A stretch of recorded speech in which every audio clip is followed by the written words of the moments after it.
Naalala niyo ba siya? Nakapaglaro ng 11 season sa PBA.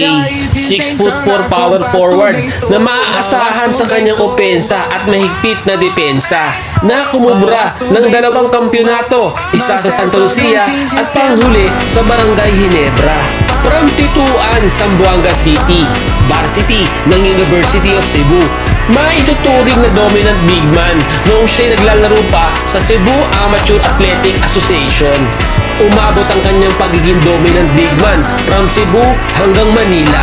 Kaya naman, nag-transfer siya sa De La Salle University noong taong 1991. Nakapaglaro din siya sa liga ng PBL sa mga koponan ng Casino Rapid Alcohol at Triple B Food Master noong mga taong 1992 hanggang 1993. Taong 1994 noong magpa-drop na siya sa PBA, kinuha siya ng Santa Lucia sa first round bilang kanilang 7th overall pick. Matagal-tagal din siyang nakapaglaro sa koponan ng Santa Lucia.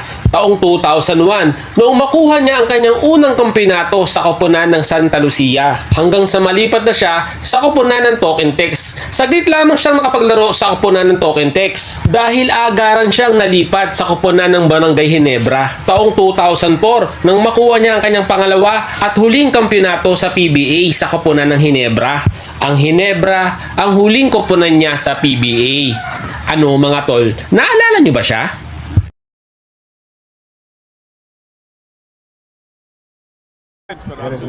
Dennis.